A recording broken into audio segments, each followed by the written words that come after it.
Raja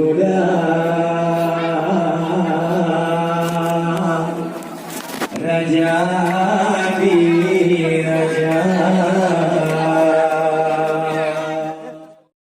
Assalamualaikum warahmatullahi wabarakatuh. Waalaikumsalam warahmatullahi wabarakatuh. الشكر الجزيل للحكومة الأندونيسية ولوالي هذه المدينة، والشكر والتقدير كذلك لإمام هذا المسجد الأكبر ونائبه ومساعديه وخطيبه والمؤذن والعمال والموظفين في هذا المسجد. الشكر لكم جميعا أن أتيح لي شخص أتى من 10,000 كيلومتر من أرض الأنبياء والمرسلين من القدس من حول المسجد الأقصى يأتي ليحدثكم عن هموم الشعب الفلسطيني وهموم أهل غزة. Pertama-tama saya mengucapkan terima kasih banyak kepada kaum muslimin seluruhnya. Berterima kasih kepada Dewan Kemakmuran Masjid, imam kita, nabi kita semuanya. Terima kasih kepada seluruh perangkat masjid yang memberikan kesempatan kepada Syekh untuk datang mengkabarkan ahwal Palestina. Beliau mengatakan, saya datang dari negeri yang jauh di sana, negeri yang jaraknya ribuan kilometer, guna mengadukan hal yang hari ini kami derita, hal yang kali ini kaum muslimin hadapi berupa kezaliman dan penjajahan yang dilakukan tentara Zionis Israel. مهنئا إياكم بشهر رمضان، شهر الرحمة والغفران، شهر الفوز بالجنان والنجاة من النيران. من قامه وصامه إيمانا واحتسابا غفر له ما تقدم من ذنبه. Bertepatan pula kaum muslimin hari ini di seluruh dunia berbahagia dengan datangnya syahrul Ramadan, syahrul atau bulan yang penuh dengan kemuliaan, yang pahala di dalamnya dilipat gandakan. Kemudian baginya surga telah disiapkan, dan juga kita dengan amalan-amalan di bulan Ramadan ini telah bisa selamat dari azab neraka jahanam. لكن رمضان في غزة وفي القدس يختلف عن رمضان في أندونيسيا وفي ماليزيا وفي كل بقعة من بقاع العالم. Hanya saja kemudian Ramadan yang hari ini Muslim Indonesia rasakan, Muslim Malaysia rasakan, dan seluruh Muslim belahan dunia rasakan, berbeda kondisinya dengan keadaan Ramadan yang hari ini dilaksanakan dan dirasakan oleh Muslim Palestina, terutama di wilayah Gaza.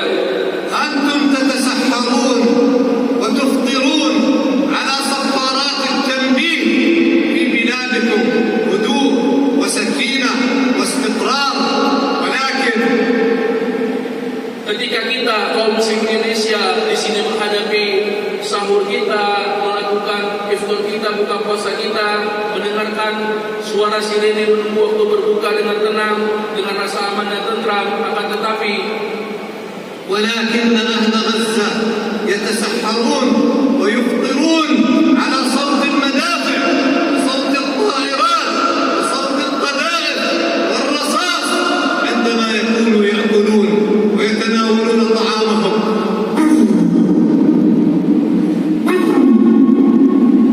الله أكبر، هذا الظلم الذي يعيشه أهل غزة تحت سياط اليهود.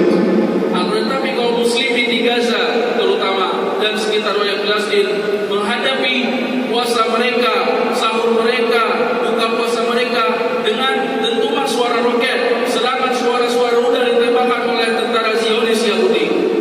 كل ذلك بسبب كذبة الهيكل المزعوم وأرض الميعاد للسيطرة على فلسطين وعلى القدس. Sebab kemudian Israel melakukan hal tersebut, membantai saudara kita yang ada di Gaza, mengusir penduduk muslim yang ada di Palestina dengan alasan serta dusta dari klaim sepihak mereka bahwa Palestina adalah tanah yang dijanjikan dari bagi mereka, dan di sana ada haikal Sulaiman atau ada kuil Sulaiman yang dengan pengakuan tersebut lantas mereka ingin menghancurkan Masjidil Aqsa untuk kemudian dibangun Haikal Sulaiman di atasnya. والمسجد الأقصى في ديننا آية في كتاب الله في سورة الإسراء نتعبد الله بتلاوتها.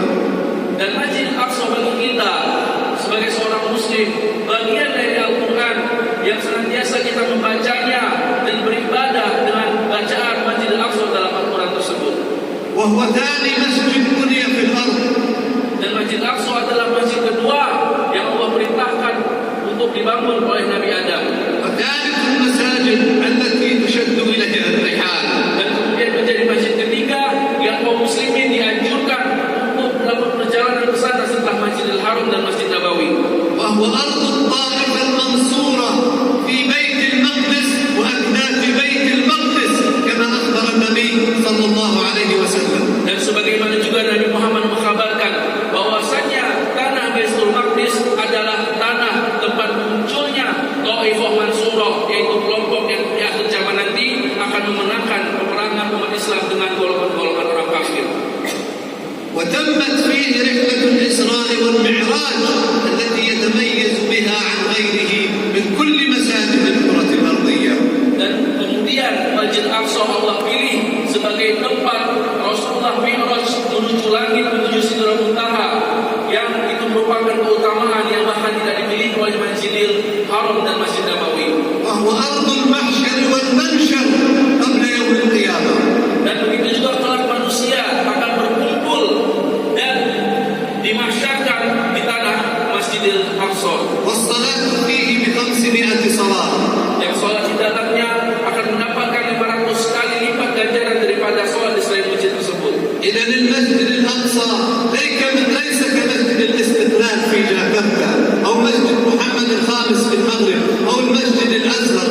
المسجد الأقصى يختلف عن هذه المساجد كلها لأنه قرآن، لأنه إيمان، لأنه عقيدة، لأنه عشرات الأحاديث النبوية التي تحدثت عن فضل المسجد الأقصى.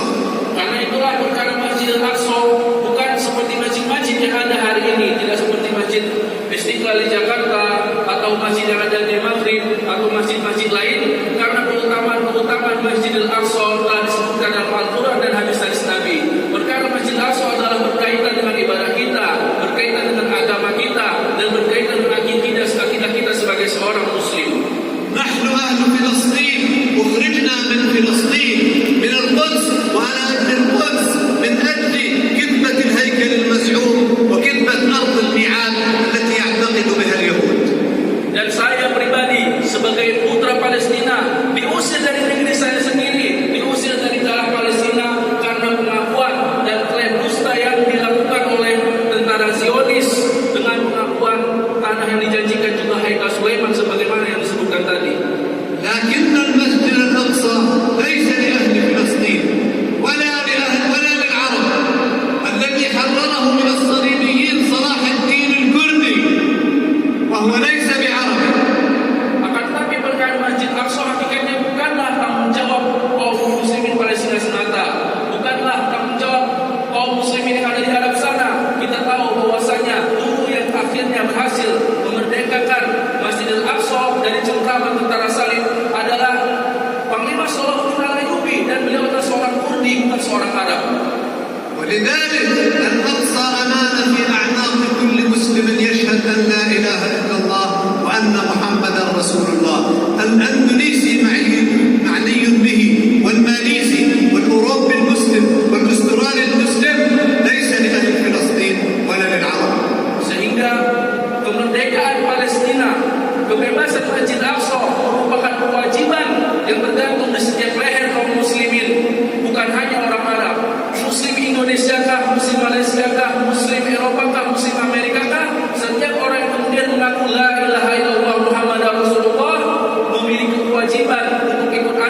sebagaimana kita tidak bisa atau tidak mungkin mengambil bagian sehubung kita sebagai Muslim Indonesia adalah Muslim, negara dengan jumlah Muslim paling banyak di dunia, yang pasti pengaruh dan keberpihakan penduduk Indonesia terhadap kemerdekaan Palestina akan memberi dampak yang luar biasa bagi perasaan warga Palestina dan Muslim Palestina yang ada di sana. ولماذا لا تكون الكتائب تخرج من أندونيسيا لتحرير المسجد الأقصى؟ Dan begitu juga peran-peran kita, apapun yang dilakukan oleh kita akan memberi dampak yang positif kepada Masjid Al-Aqsa. من أجل المسجد الأقصى والقدس قدم أهل فلسطين والقدس وغزة، قدموا دماءهم، قدموا أموالهم، قدموا الشهداء، قدموا الأسرى، قدموا المعاقين، قدموا المرضى. فماذا يقدم المسلمون في العالم من أجل فلسطين والأقصى والقدس؟ Dan untuk perkara Palestina ini, penduduk Gaza dan penduduk Palestina seluruhnya telah menyerahkan segala apa yang mereka miliki, jiwa, harta, keluarga, orang-orang yang sakit, orang-orang yang kemudian berjuang untuk membebaskan Masjid Al-Aqsa, telah menyerahkan segala apa yang mereka miliki. Sehingga manakah bagian kita? Apakah yang hendaknya dilakukan oleh Muslim lainnya yang berada di seluruh dunia? لقد شن اليهود حروبا ثلاثة مدمرة على غزة، لأن أهل غزة وحكومة غزة قرروا أن ينشئوا جيشا من 100,000 حافظ للقرآن الكريم حتى يحرروا المسجد الأقصى. Dan yang hari ini terus dilakukan bahkan 3 kali yang dilakukan oleh tentara Zionis, yaitu menyerang wilayah Gaza. Sebagaimana kita tahu bahwasanya Gaza adalah satu-satunya wilayah di Palestina yang sampai hari ini tidak dimasuki oleh tentara Zionis. Mereka terus melakukan penyerangan. Kenapa? Karena penduduk Palestina yang bertahan di daerah Gaza telah mempersiapkan para generasi-generasi Qur'ani, para hufazul Qur'an, orang yang membawa agama Allah, membawa kitab Allah, dipersiapkan untuk menjadi pembebas Masjidil Aqsa kelak. ولهذا دمر اليهود في غزة المساجد، مئات من المساجد وعشرات من المدارس وعشرات من المستشفيات والمصانع ومراكز التعليم ومحطات المياه والكهرباء، والله حتى المقابر التي يدفن فيها الموتى وصفت بالصواريخ اليهودية. Dan yang kemudian dilakukan oleh tentara Zionis Yahudi adalah menghancurkan rumah-rumah, rumah sakit, sumber-sumber listrik, sumber-sumber air bagi kehidupan warga Gaza. Bahkan mereka dengan keji juga menghancurkan kuburan-kuburan kaum muslimin dengan tujuan agar kaum muslimin jera dan pergi meninggalkan tanah Palestina.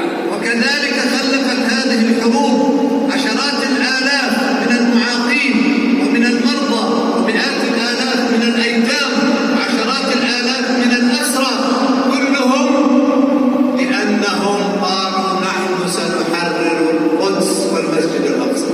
Akibat peperangan yang terjadi terus-menerus dan serangan membabi buta yang dilakukan oleh Israel, tentu saja kita mengetahui rumah-rumah yang hancur, banyak orang kemudian yang menjadi syahid, orang-orang yang terluka, anak-anak yang menjadi yatim karena kehilangan orang tuanya, dan begitu banyak keluarga yang kehilangan rumah mereka sampai saat ini dikarenakan hanya karena mereka tetap bertahan dan ingin mengambil kembali tanah kelahiran mereka dan berjuang untuk kebebasan Masjidil Aqsa. وآخر هذه الحروب قبل أيام ما يزيد على 800 منزل وما يزيد على 700 من الإصابات، 31 من الشهداء، 2 منهما في بطن أمهما ورضيعتان ترضعان من صدر أمهما وطفل، وآخرون عددهم لا يقارب 31 شهيدا خلال عدة أيام. Dan serangan terbaru yang dilakukan oleh Zionis ke wilayah Gaza, yaitu pada Sabtu pagi tepat sehari sebelum kita melakukan puasa Ramadan, telah mengakibatkan sampai saat ini lebih dari 800 rumah kemudian hancur dan tidak bisa ditempati. Lebih juga dari 31 orang yang menjadi korban, dan mereka itu adalah warga sipil. Di antara 31 orang itu bahkan lebih ada wanita yang sedang mengandung, 2 orang ibu-ibu yang sedang hamil menjadi korban, anak yang masih menyusu pada ibunya menjadi korban, dan kebanyakan adalah anak-anak kecil yang menjadi korban, padahal mereka tidak tahu menahu, tidak memiliki tanggung jawab dan tidak berdosa atas kekejaman yang dilakukan oleh Zionis Yahudi. وخسر اليهود أعدادا كبيرة من القتلى ولكنهم يخفونها على الإعلام حتى لا يضعفوا معنويات اليهود. Akan tetapi setelah serangan tersebut, tentu saja sebagai kaum muslimin mencoba membahas melakukan serangan sehingga banyak juga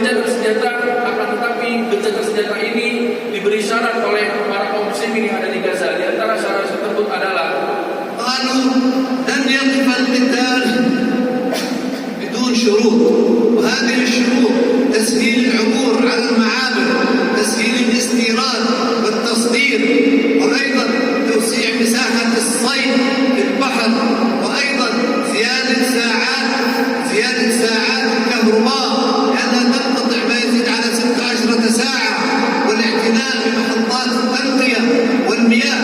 هذه الشروط ولن نوقف الحرب حتى توافقوا على هذه الشروط والتفاهمات التي بينهم بواسطة مصر. Dan kemudian di antara syarat-syarat yang kemudian ada adalah kaum muslimin meminta agar dimudahkan untuk masuknya bantuan ke wilayah Gaza, karena wilayah Gaza diblokade dan sulit untuk masuk bantuan-bantuan dari infak-infak muslim-muslim yang ada di dunia. Dan lalu mereka meminta agar jarak diperbolehkannya para nelayan untuk melaut lebih dari yang hari ini dibatasi oleh para tentara Zionis. Mereka juga meminta agar jatah harian listrik yang biasa dialirkan, karena saat ini kaum muslimin hanya menerima pasokan listrik sekitar 4-6 jam per hari. Maka kaum muslimin minta untuk ditambah. Apabila tidak dipenuhi syarat-syarat tersebut, tentu mereka tidak akan berhenti untuk melakukan perlawanan terhadap tentara Zionis Yahudi. ولذلك قوة اليهود بدأت تنحصر وقوة المقاومة بدأت تزيد.